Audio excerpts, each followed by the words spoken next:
There was a day, one single day, when a human being looked at a dead body and for the first time in the history of life on Earth, understood something no animal before them had ever understood. Not he is gone. I will be him. We don't know his name. We don't know his tribe. But we know, almost to the century, when this happened. And we know it changed our species more than fire, more than language, more than the wheel. Stick around, because the proof of that day is still buried in the ground.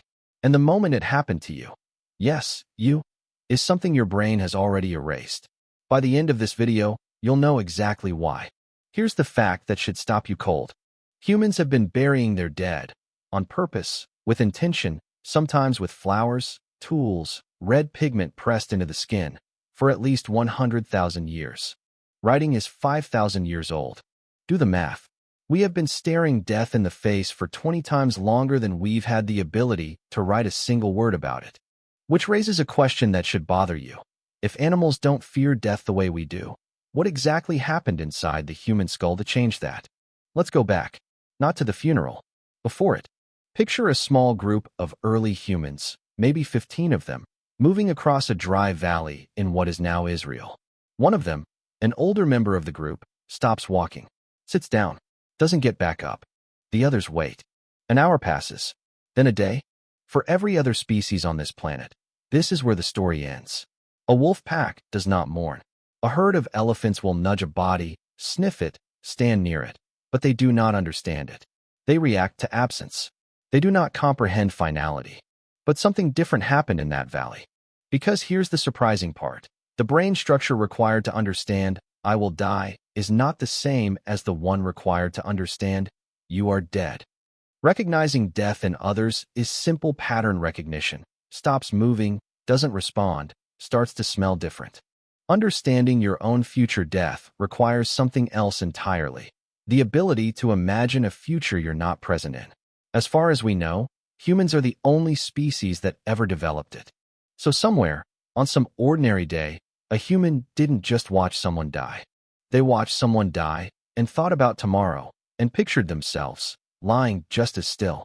And once that thought exists in one brain, it doesn't stay there. Because the next thing that species does is unprecedented.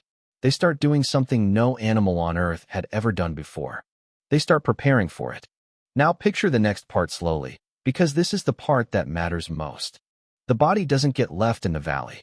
It gets carried. Someone, maybe more than one person, digs into the earth with sticks and bare hands. This takes hours. It costs the group energy and safety they cannot spare, in a world where every hour not spent hunting or gathering is an hour closer to starvation. And still they dig. The body is lowered in. Someone folds the arms across the chest. Someone else places something in the hands. Not a weapon, not a tool for the afterlife necessarily, but something chosen.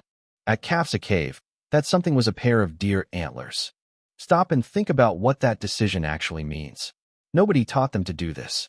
There was no religion yet telling them the correct way to treat a body. No elder passed down a burial manual. They invented it. On the spot. Out of a feeling they didn't have a word for yet. That feeling would later get a name. We call it grief. But before it had a name, it had an action. And the action was, this can't just be left. But here's where the story gets more complicated than most people realize. Because Homo sapiens might not have been first.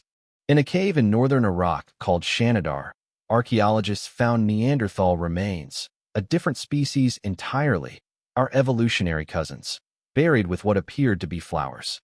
Pollen clusters, deliberately placed, tens of thousands of years before the Calf's burial. For decades this was called the flower burial, and it was treated as proof that Neanderthals grieved just like we did.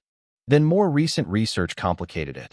Some scientists now argue the pollen may have been introduced by burrowing bees, not human hands. So which is it? Did death awareness belong only to our species? Or did another kind of human, one that went extinct 40,000 years ago, feel this exact same terror first and take it to the grave with them? Nobody knows for certain. And that uncertainty is, honestly, the most unsettling part of this whole story. We may never know who the first mind to understand its own death actually was. Only that it happened. More than once. In more than one kind of human. Whoever it was first, here's where it gets darker for everyone who came after. Because once a human understands, I will die, a second, much more dangerous thought follows immediately behind it. I don't know when. Imagine carrying that. Every hunt, every storm, every night in the dark beyond the fire. Not just danger, but a countdown you can't see the number on.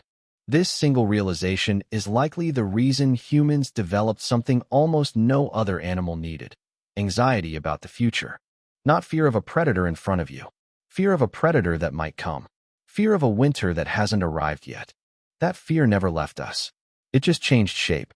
You don't lie awake worrying about a saber-toothed cat anymore. You lie awake at 2 a.m. thinking about your job, your health, a phone call you haven't made. Same wiring, different predator. And here's the part that should actually unsettle you. You had this exact realization too. Somewhere around age 4 to 6, your brain crossed the same threshold that human brain crossed 100,000 years ago. Psychologists call it reaching death concept maturity. The moment a child stops believing death is temporary or reversible or something that only happens to other people. You don't remember the day it happened to you, but it did happen. There was a specific afternoon, a specific conversation, maybe a dead bird on a sidewalk, maybe a grandparent's funeral. And in that moment, for a year old, you quietly, invisibly, became a fully modern human. You joined the club 100,000 years late. Here's what nobody tells you about that first human, the one who sat with the body in the valley. He didn't have religion yet. He didn't have an afterlife story yet. Nobody was there to tell him it would be okay. He just had the thought, raw, unprotected, I will end. And instead of collapsing under it, he built something. He folded the hands. He placed the antlers.